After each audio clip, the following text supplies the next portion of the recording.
I stood frozen on the snow-covered lawn of my childhood home in Waterbury, watching as the heavy front door slammed shut right before my eyes.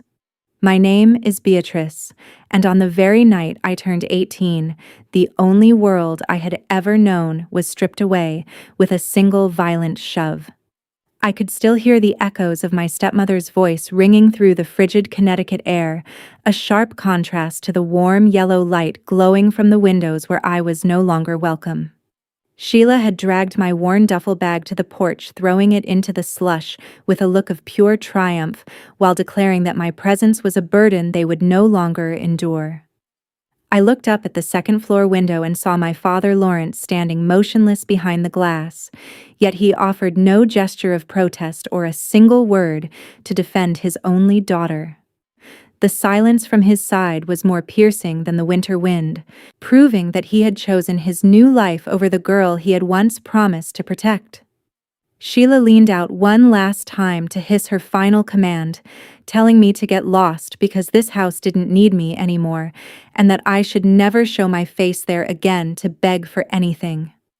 I did not cry or plead for mercy, because I realized then that the home I loved had died long before this moment.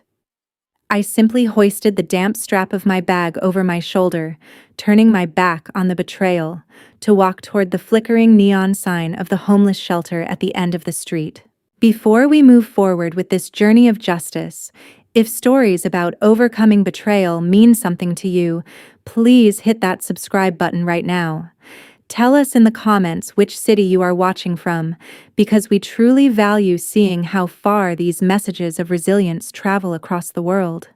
Everything began to unravel after my grandmother Flora passed away and left a sudden power vacuum within the dynamics of our family.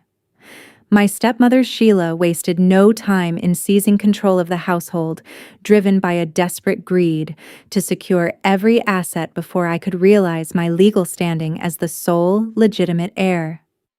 She viewed me as a permanent obstacle to her financial security, so she began a systematic campaign to push me out of the house long before my 18th birthday arrived. To accelerate this process, she utilized her son, who is my stepbrother Kirk, as a tool of constant provocation and domestic sabotage. Kirk would frequently go out of his way to break my personal belongings or hide important school documents, creating a chaotic environment that Sheila then blamed entirely on my supposed carelessness. Every shattered vase or misplaced bill became a reason for her to scream about my lack of responsibility, slowly eroding the little patience my father had left. During our increasingly tense family dinners, Sheila and Kirk would openly discuss their plans to renovate my bedroom into a walk-in closet or a private gym, speaking as if I were already a ghost haunting the corridors of my own home. They exchanged mocking glances across the table while calculating the cost of new paint and furniture, intentionally making sure I heard every detail of my impending displacement.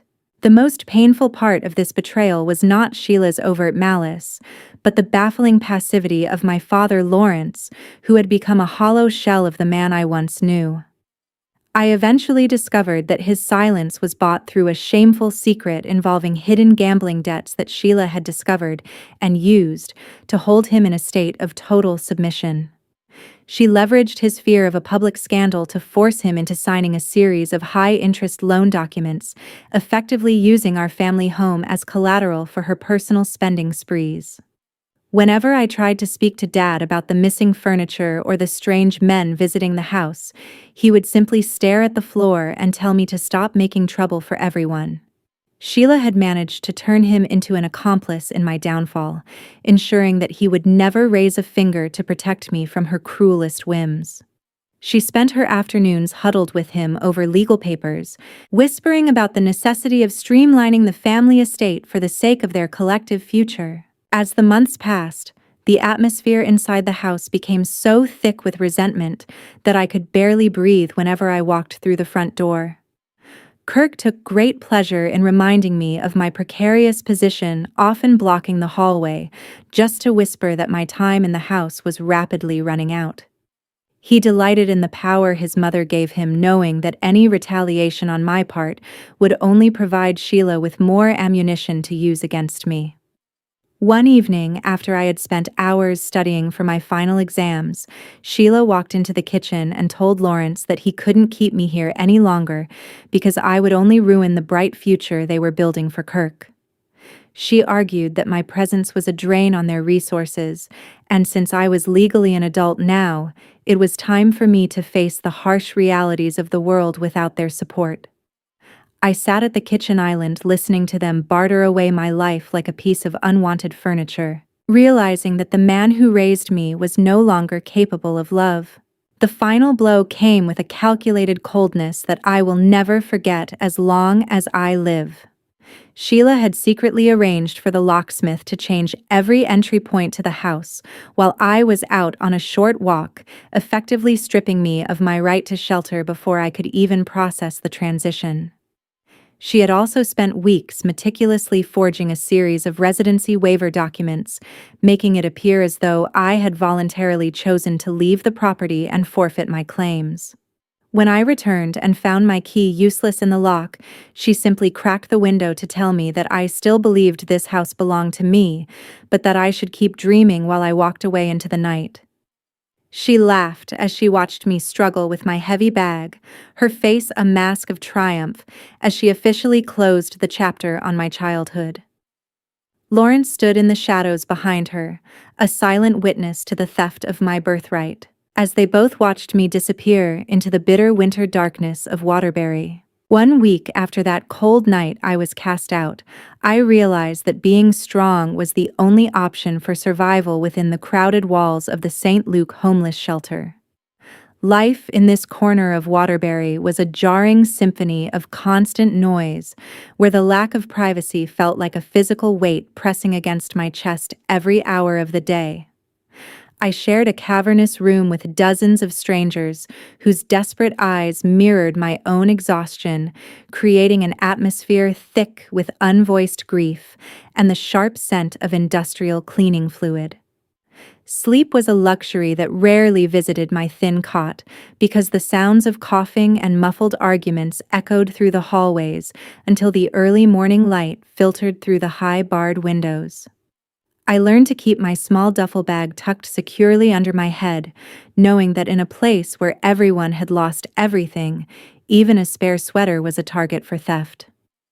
Despite the chaotic environment, I refused to let the hopelessness of my situation swallow me whole, deciding instead to find a purpose within the rigid structure of the facility. I spent my first few days observing the man who managed the daily operations of the shelter, a stern individual named Wade, who seemed to possess a limitless supply of skepticism toward the residents. My manager Wade moved through the facility with a military precision that discouraged anyone from asking for special favors or making excuses for their circumstances.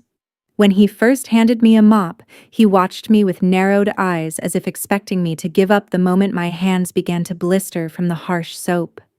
I did not complain about the aching in my back or the long hours spent scrubbing the grime from the communal kitchen floors, because I knew that respect in this place had to be earned through silent labor. Wade eventually noticed that I was always the first to arrive for my shift and the last to leave, never pausing to engage in the idle gossip that distracted the other workers. His initial harshness slowly transformed into a grudging curiosity as he realized that I was not looking for a handout, but a way to regain some semblance of control over my fractured life. When the position for a general laborer in the basement became available, I immediately approached Wade and asked for the most difficult tasks that nobody else wanted to perform. I chose to spend my days cleaning the inventory storage unit, a massive subterranean space where the city of Waterbury stashed furniture and personal belongings confiscated from foreclosed homes. While other residents preferred the lighter duties of folding laundry or serving soup, I wanted the isolation and the physical challenge of moving heavy crates through the dust-choked aisles. It was grueling work that left my clothes covered in decades of grime, yet it provided me with a sense of accomplishment that I couldn't find anywhere else. I spent 12 hours every day hauling rusted metal frames and moldy boxes, systematically organizing the remnants of lives that had been disrupted by the same kind of misfortune I was currently facing. Each crate I moved felt like a step toward proving my worth to myself, even if the rest of the world had already decided I was surplus to requirements. The pressure from my old life did not vanish, simply because I had found a place to sleep, as my stepbrother Kirk seemed determined to haunt the periphery of my new reality.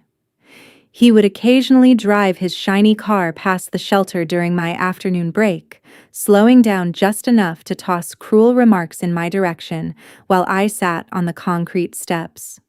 Kirk delighted in seeing me covered in the dust of the basement, often shouting that the princess of the Vance house was finally where she belonged among the garbage of the city. One afternoon, he leaned out of his window and laughed, yelling that I was nothing more than a trash collector trading my dignity for a bowl of thin soup. I remained seated with my back straight, refusing to give him the satisfaction of seeing me flinch or respond to the poison he was trying to spread. Wade happened to be standing near the entrance during one of these encounters, his expression unreadable as he watched the luxury car speed away with a loud roar of the engine. He stepped toward me and told me not to pay any attention to that boy, advising me to stay focused on my work if I wanted to keep my bed for another night. By the end of my second month in the basement, Wade began to show a level of trust that he rarely extended to any resident of the St. Luke shelter. He stopped hovering over me while I worked, eventually handing me a heavy ring of brass keys that provided access to the restricted sections of the storage unit. Wade explained that these areas contained sensitive personal records and valuable items that had been neglected for over 20 years, requiring a level of care that only I had demonstrated. He told me that he had never seen a young person work with such focus, and he felt that I was the right person to handle the most delicate parts of the city's inventory. Holding those keys felt like the first real victory I had achieved since Sheila slammed the front door of my family home in my face. I descended into the darkest corners of the basement with a new sense of responsibility, unaware that the rusted locks I was about to open held the secrets that would eventually tear my family's lies apart. 1 month of relentless labor finally led me to a discovery that completely overturned every previous assumption I had made about my family. The basement of the St. Luke shelter was a labyrinth of forgotten lives, but I had developed a rhythm that allowed me to process the influx of confiscated property with surprising speed. Wade explained that this specific warehouse functioned as a collection point for items seized from houses across Waterbury due to unpaid taxes or legal foreclosures. He watched as I moved through the stacks of furniture, mentioning that the city often cleared out entire estates when the owners failed to respond to repeated government warnings. My manager, Wade, leaned against a stack of crates while explaining that most of these items were eventually sold at public auctions to recover the debts owed to the municipality. I realized then that my childhood home was not just a place of memories, but a piece of property that could be manipulated by anyone who knew how to exploit the local tax laws. As I pushed a heavy wooden pallet aside to reach a neglected corner of the basement, I noticed a series of dusty crates marked with a familiar handwriting. My heart began to race as I brushed away the grime to reveal a lot number that perfectly matched the property address of the Vance family estate. I found several boxes containing old kitchenware and linens, but beneath a pile of rotting carpets, I spotted something that Sheila had claimed was lost forever during the move. It was a heavy iron footlocker belonging to my grandmother Flora, a sturdy chest that had remained locked since the day she was moved into a nursing facility against her will. I remembered Sheila telling my father that the locker had been stolen by the movers, yet here it was hidden in a pile of government-seized junk at the edge of the city. I called out to Wade, asking why my grandmother's personal belongings were sitting in this garbage heap while my family still lived in the house. Wade approached with a look of genuine concern, suggesting that someone had deliberately allowed the house to fall into tax arrears to force a city-led cleanup of the estate. I grabbed a rusted crowbar from a nearby workbench and positioned it against the reinforced lid of the iron footlocker. Under the curious gaze of Wade, I applied all my weight to the tool until the corroded lock finally snapped with a sharp metallic crack that echoed through the basement. I threw the lid back, expecting to find the jewelry or silver that Sheila had always coveted, but the interior held something far more valuable to me. There were no piles of cash or gold, only a collection of faded family photographs and a thick legal file stored inside a waterproof plastic sleeve. I carefully removed the documents, noticing that they had been preserved with a level of care that suggested they were Flora's most prized possessions. Wade stood silently by my side as I began to flip through the yellowed pages, realizing that I was holding the actual history of my family's ownership in my trembling hands. The most significant document was a formal last will and testament that had been drafted at a local Waterbury law firm nearly a decade ago. It was the original will of Flora, signed and witnessed by people I recognized from my childhood, and its contents were a direct contradiction to everything Sheila had told us. The document explicitly stated that the house and the surrounding land were to be held in a trust for me, Beatrice Vance, until I reached the age of majority. Flora had intended for the property to be my safety net, ensuring that I would never be at the mercy of my father's poor financial decisions or Sheila's manipulative influence.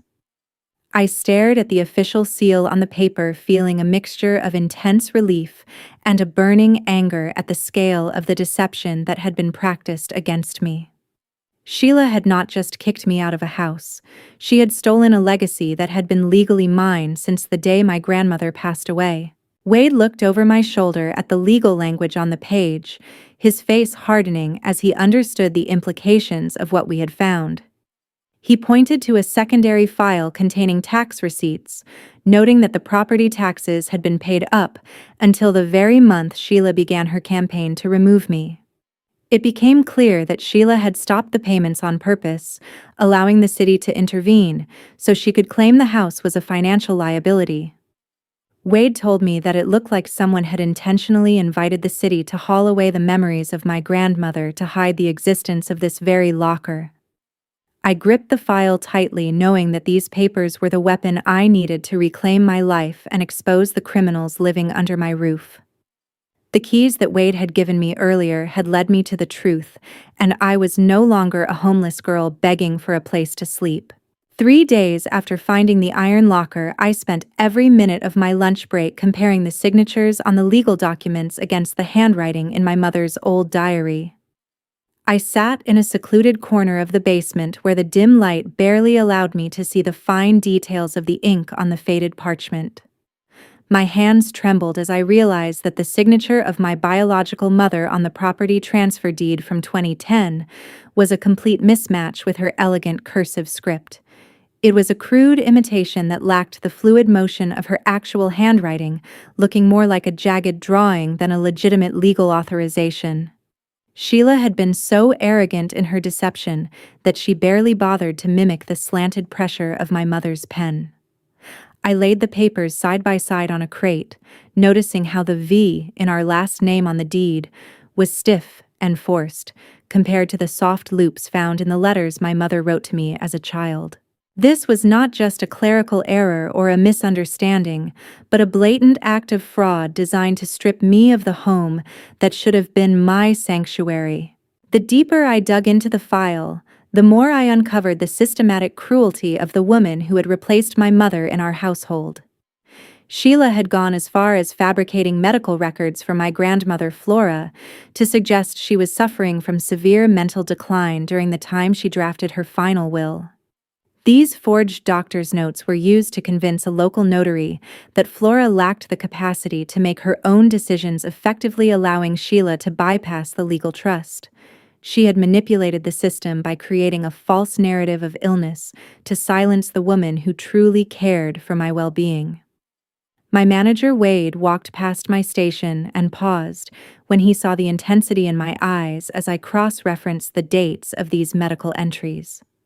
I pointed out the inconsistencies to him, noting that Sheila had even managed to misspell the name of the primary care physician on several of the stolen forms. The most devastating realization came when I found a stack of hidden debt receipts tucked behind a series of bank statements bearing my father's name. These papers proved that Lawrence had been an active participant in this betrayal, trading his daughter's future for the chance to settle his secret gambling debts. Sheila had discovered his financial failings and used them to force his hand, ensuring that he would remain silent while she dismantled my inheritance. My father had stood by and watched me be thrown out into the winter night because he was too weak to face the consequences of his own poor choices. He had sold my birthright to protect himself from a scandal, effectively making him an accomplice to the woman who was currently occupying the house he didn't even own.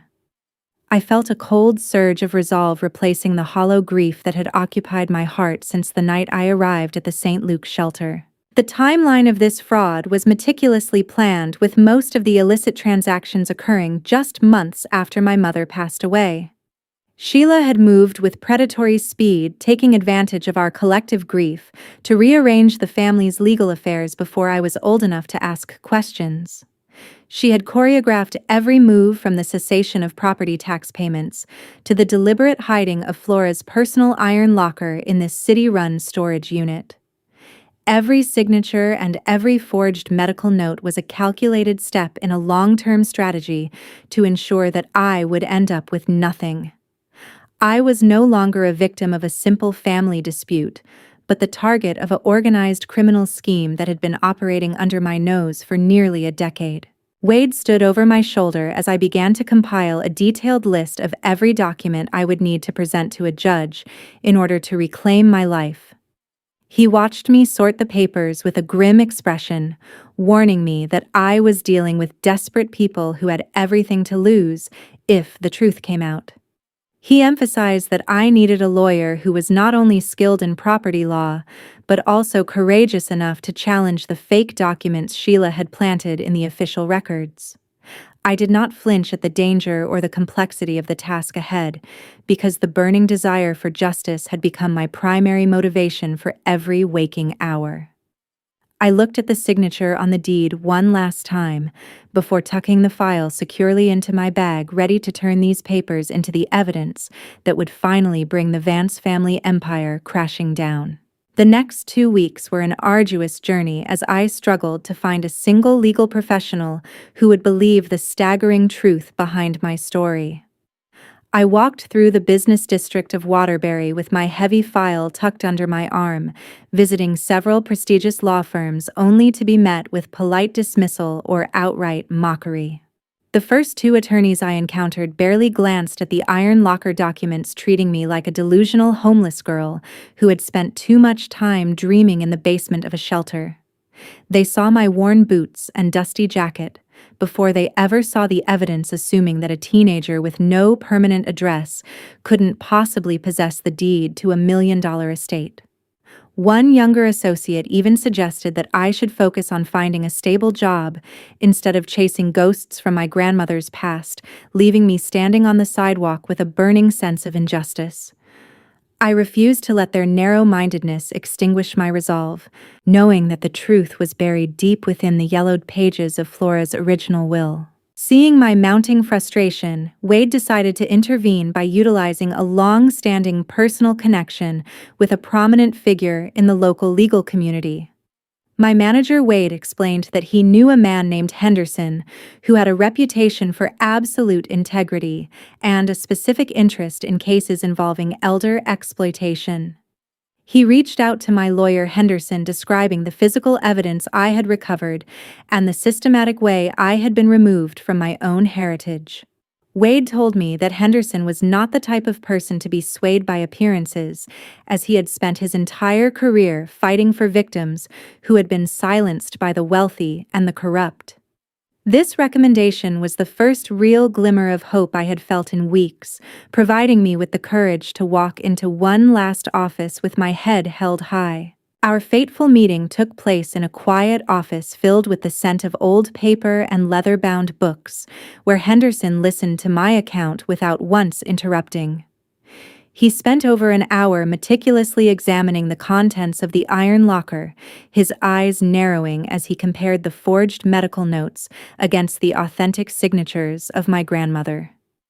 Henderson realized the sheer gravity of the fraud when he spotted the inconsistencies in the property tax records that I had highlighted during my time in the basement. He looked at me with a newfound respect, noting that my detailed analysis of the signatures was more thorough than many professional paralegals he had worked with in the past. I told Mr. Henderson that I did not need money or a settlement, but I simply wanted to kick the people who had insulted my grandmother's final wishes out of that house. He nodded slowly and told me to be patient, promising that we would move so effectively that Sheila and her son would not even have time to pack a single toothbrush. Henderson immediately outlined a high-stakes legal strategy that required me to maintain absolute silence while we gathered the remaining pieces of the puzzle. He advised me to continue my work at the shelter as if nothing had changed, allowing Sheila and Kirk to remain comfortable in their false sense of security. We spent the next several days covertly subpoenaing records from the local bank in Waterbury, looking for the specific financial trails that linked Lawrence's debts to Sheila's illicit transactions. Henderson emphasized that our primary goal was to secure an emergency asset freeze before they had a chance to liquidate any of the remaining family funds. I felt a surge of adrenaline as I watched him prepare the formal complaints, knowing that each document was a nail in the coffin of the empire Sheila had built on lies. The financial pressure of this battle began to weigh heavily on me as the court filing fees and administrative costs continued to mount. I chose to work double night shifts at the St. Luke shelter, sacrificing what little sleep I had to ensure that Mr. Henderson had the resources needed to file our petition. I spent my nights patrolling the quiet hallways and my days assisting Wade with the heaviest inventory tasks, fueled by a relentless drive to see this process through to the end. My body ached from the constant labor and the lack of rest, yet the sight of the completed legal brief made every hour of exhaustion worth the effort. Wade frequently checked in on me during my shifts, offering extra coffee and words of encouragement as we approached the final stages of our preparation. Our hard work finally culminated in a secret hearing at the county courthouse, where Henderson presented our evidence to a senior judge. Based on the undeniable proof of forged signatures and manipulated medical records, the court approved an emergency ex parte order to freeze all assets associated with the Vance property. Henderson called me immediately after leaving the courtroom, his voice filled with a rare sense of professional triumph as he confirmed that we were ready to strike. I stood in the basement of the shelter with the brass keys in my hand, realizing that the long weeks of being invisible were about to come to a spectacular end. The curtain was finally rising on the day of reckoning, and I was no longer the girl on the snow-covered lawn waiting for a door to open. That Monday morning arrived with a heavy mist clinging to the streets of Waterbury as I sat in the back of a police cruiser flanked by Attorney Henderson and two uniformed officers. We pulled up to the curb of the house that had been stolen from me, the silent engine idling as we prepared to execute the court-ordered reclamation of my birthright. I stepped out onto the damp pavement, feeling the weight of the legal folder in my hands, while the morning air bit at my skin through my thin jacket. Sheila was already standing on the porch, her face twisted in a familiar expression of arrogance as she prepared to demand why we were trespassing on her property. She began to shout at the officers, claiming that her husband was a respected man in the community and that we would all regret this intrusion by the end of the day. Her defiance lasted only until the lead officer stepped forward to present the formal asset recovery order and a warrant for her immediate arrest. The haughty mask she wore crumbled instantly as she realized that her systematic web of lies had finally been shredded by the evidence I found in the iron locker. The tension escalated rapidly when Kirk suddenly burst through the front door, his face flushed with a mixture of confusion and pure rage as he saw his mother being confronted.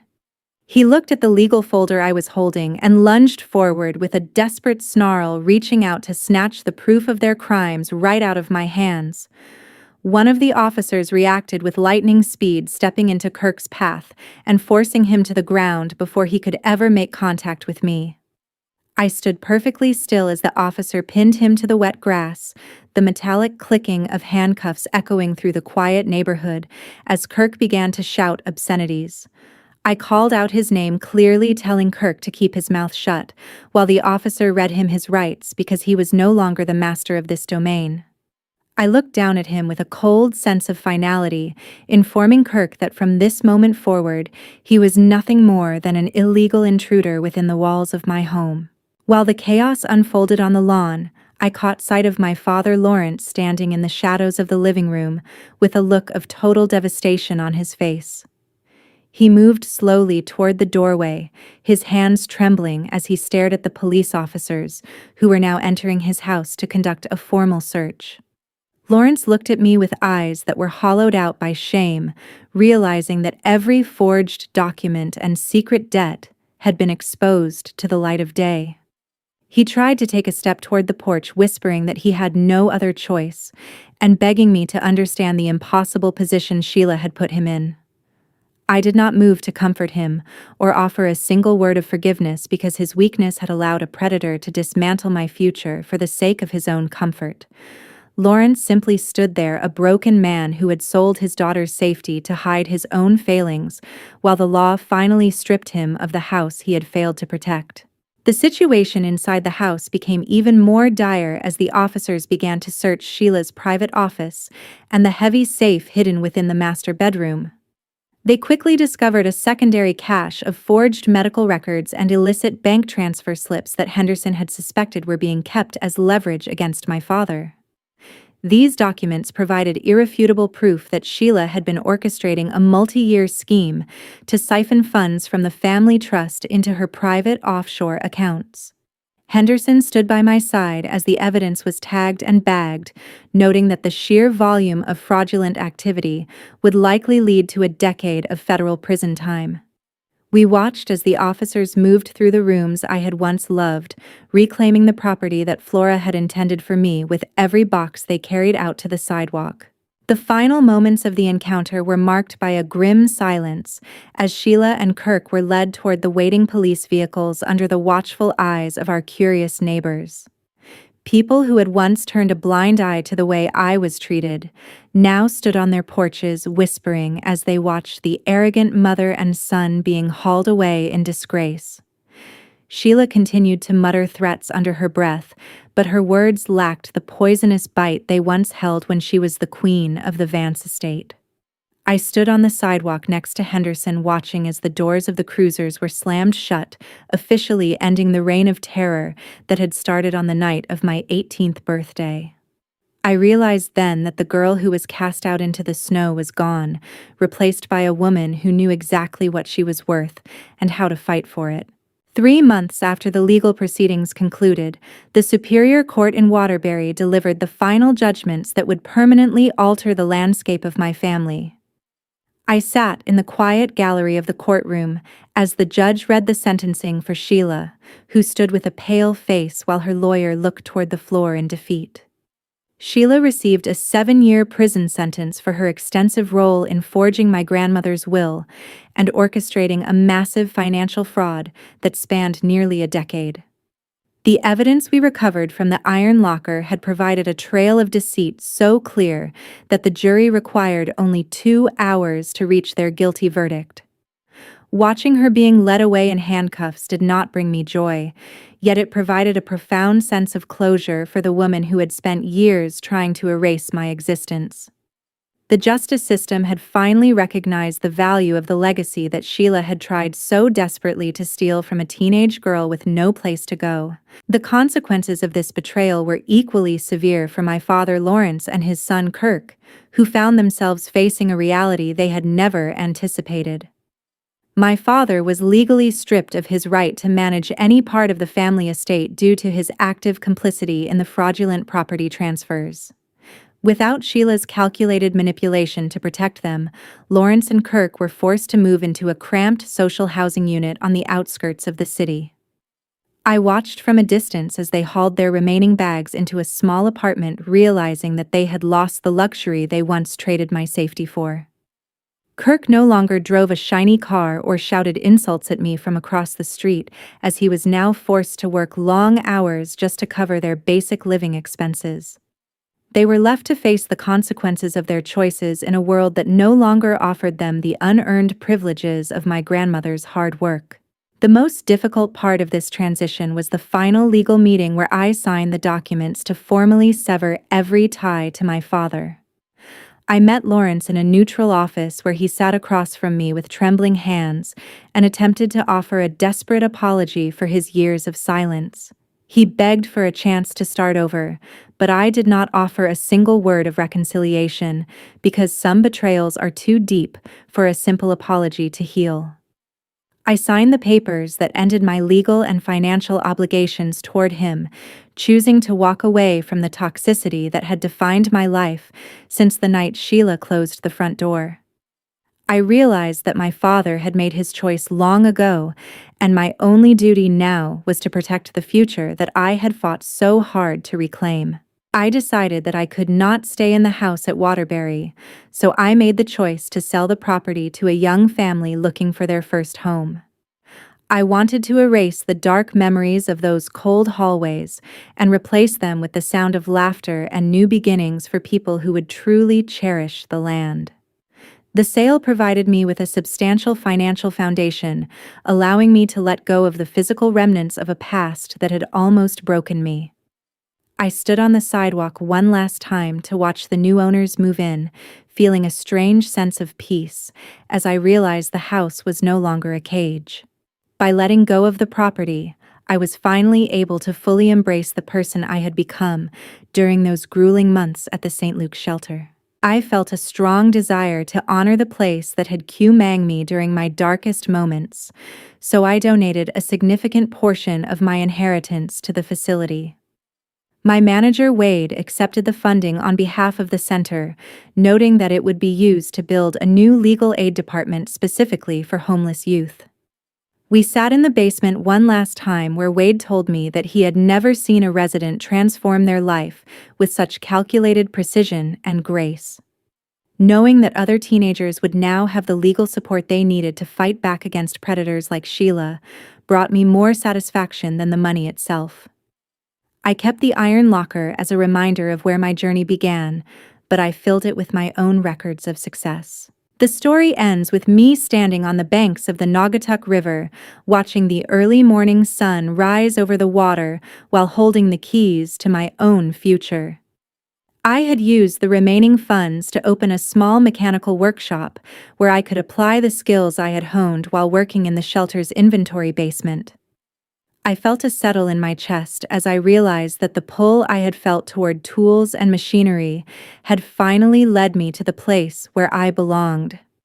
I was 18 years old and homeless once, but I had refused to be a victim, and now I stood at the beginning of a life that I had built with my own hands. This production is a fictional drama created by our channel to provide educational value regarding personal boundaries and the rational resolution of domestic crises through legal means.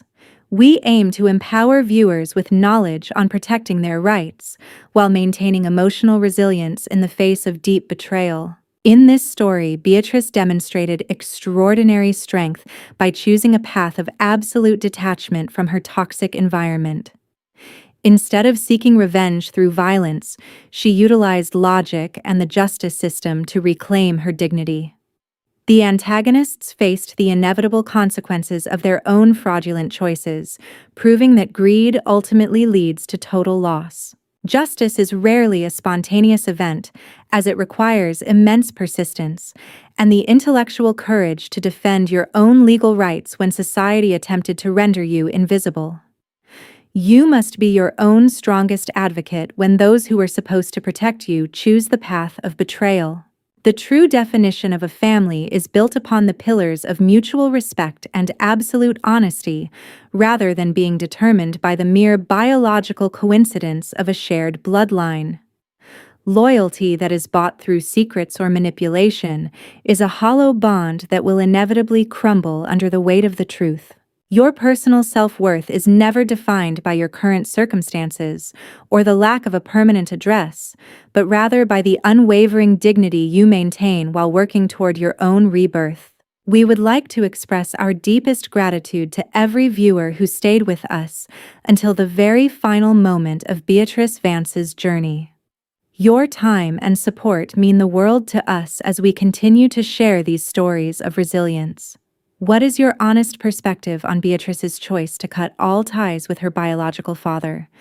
Please share your sharpest thoughts in the comments below.